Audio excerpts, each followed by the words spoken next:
Sikaze muri Stade Amahoro agiye kubera umukino wo ku munsi wa 8 wa shampiyona y'ikiro cya mbere mu Rwanda.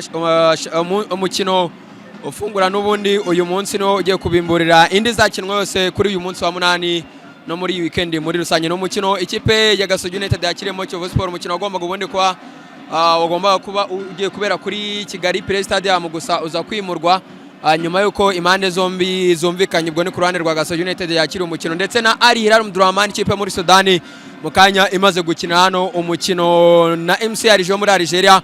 Umukino ku munsi wa mbere wo mwitsinda C mu matsinda ya CAF Champions League, kubwo n'ubundi muri rusange ni no mukino wa mbere w'amatsinda niwo wabimburiye andi matsinda ya CAF Champions League 2025-2026.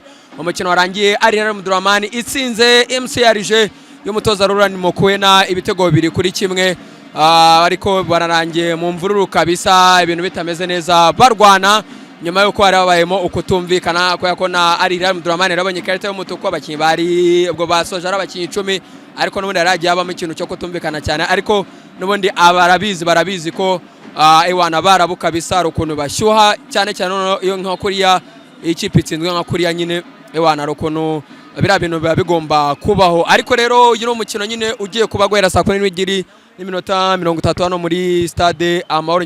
Murimo murabireba neza cyane kabisa abasore ba Gasogi United mu myenda yabo ya orange. Ewana ngira ngo abantu bamaze kwimenyera kabisa Gasogi United uko yambara birihariye cyane. Hanyuma murimo murareba Kiyovu Sport hariya mu myambaro y'icyatsi n'umweru urucaca kabisa. Ewana n'ubundi nayo imyambaro ngira ngo abantu barayizi neza cyane. Hanyuma reka nze ndebe 11 bagiye kubanzamo. Ubwo ku ruhande rw'ikipe ya Kiyovu Sport mwizamu harimo bita James. Hanyuma ku ruhande rw'ikipe ya Gasogi United mwizamu harimo Ndagijimana Leandre, akazo bita Nkubana Mark muri defense, Udayimuka Jean de Hakizimana Adolphe yabivuze Fabrice. Hanyuma akazo bita Ngunogi Herve Erundu, akazo bita Ndikumana Dani Muderi Akubari capitaine umusore wo Murundi w'inama mu rugamba, akazo bita Kimo Hamis Kokowete Udo Ibiko niwe uri gukina nka rutayezamu kabisa. Abo nibo bakinnyi 11 babanjemo ku ruhande rw'ikipe ya Gasogi United. Uko nebabwe nyine n'umukino wo ku munsi wa 8 ubimburira indi yo kuri uyu munsi uri gukinirwa hano muri Stade Amahoro kabisa, no kureba ngo ibintu biraza kugenda bite. Gusa mbere yuko iyi match bano bundi igiye gukinwa Kiyovu Sport iri ku mwanya Kiyovu Sport iri ku mwanya wa 7 n'amanota 10, mu gihe Gasogi United yo iri ku mwanya wa 3 n'amanota 10. Birumva ko Gasogi United ihagaze neza kabisa imbere y'ikipe ya Kiyovu Sport. Ni match n'ubundi navuga ijya ikurura amagambo cyane. Murabyibuka guhera ubwo Kiyovu Sport yaberwaga na Juvenal abantu bita Ken Sagatangazo, none bikarangira bayigoye bakanayitsina kabisa na cyaje Kiyovu Sport iri mu bihe byiza. Ngira ngo murabyibuka kabisa match yagiye irangwa n'amagambo menshi. N'uyu munsi rero niko bikimeze, ni match ikomeye mu kibuga. Ubwo reka turebe ngo ibintu biraza kurangira gute kabisa. Iyi ni Nyarwanda Sport TV, nitwa Arizino Nyungu, kuri kamera hariyo director Mevin.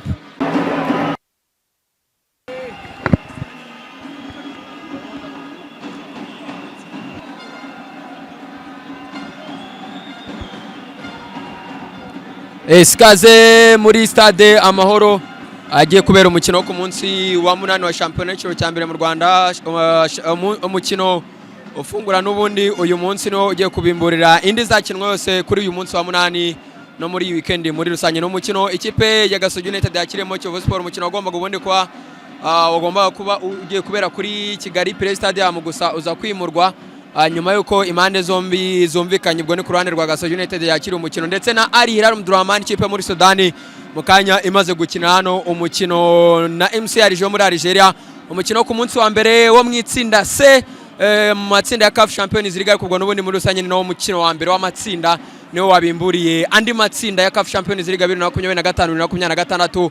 Umukino warangiye Al Hilal Omdurman itsinze MCR y'umutoza Laurent Mokwena ibitego 2-1, ariko bararangiye mu mvururu kabisa, ibintu bitameze neza barwana nyuma yuko hari abayemo ukutumvikana ko na Al Hilal Omdurman yarabonye ikarita y'umutuku. Abakinnyi bari ubwo basoje ari abakinnyi 10, ariko n'ubundi yaragiye abamo ikintu cyo kutumvikana cyane, ariko n'ubundi barabizi ko ewana barabu kabisa rukuntu bashyuha cyane cyane iyo nka kuriya ikipe itsinzwe nka kuriya nyine ewana rukuntu bira bintu biba bigomba kubaho. Ariko rero uyu mukino nyine ugiye kuba guhera saa 12 n'iminota 30 hano muri Stade Amahoro murimo murabireba neza cyane kabisa abasore ba Gasogi United mu myenda yabo ya orange ngira ngo abantu bamaze kwimenyera kabisa Gasogi United uko yambara birihariye cyane. Hanyuma murimo murareba Kiyovu Sport hariya mu myambaro y'icyatsi n'umweru urucaca kabisa n'ubundi nayo imyambaro ngira ngo abantu barayizi neza cyane.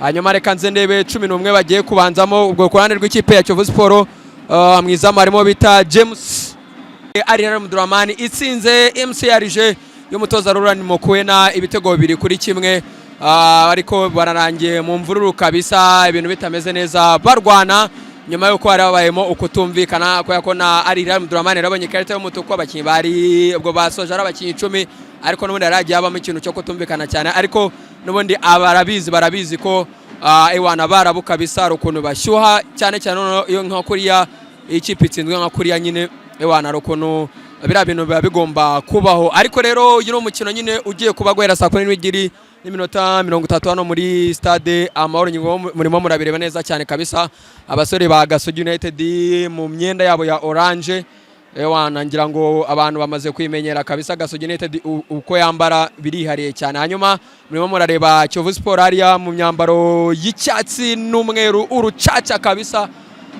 n'ubundi nayo imyambaro ngira ngo abantu barayizi neza cyane. Hanyuma reka nze ndebe 11 bagiye kubanzamo ubwo kurande rw'ikipe ya Kiyovu Sport mwizamu harimo bita James. Hanyuma ku ruhande rw'ikipe ya Gasogi United mwizamu harimo Ndagijimana Leandre akazo bita Nkubana Mark muri defense Udayimuka Jean de Hakizimana Adolphe yabivuze Fabrice.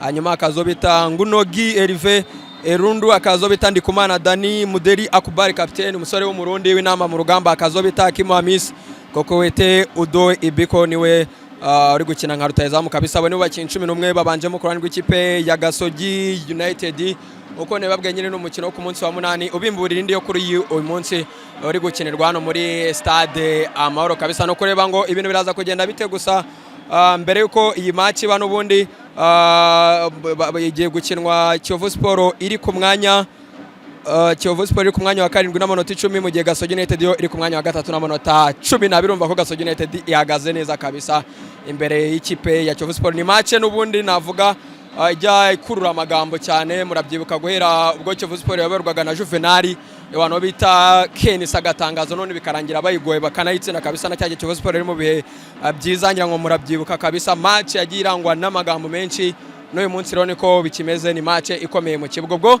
reka turebe ngo ibintu biraza kurangira gute kabisa. Iyi ni Nyarwanda Sport TV nitwa Arizino Nyungu kuri kamera Rio Director Mevin.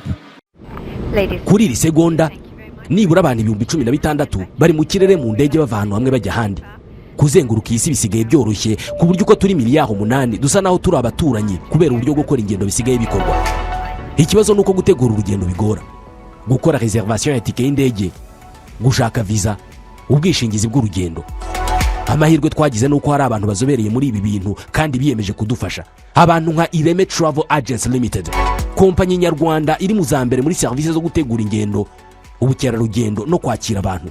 Kompanyi yemewe n'ihuriro mpuzamahanga ry'ubwikorezi bwo mu ndege IATA.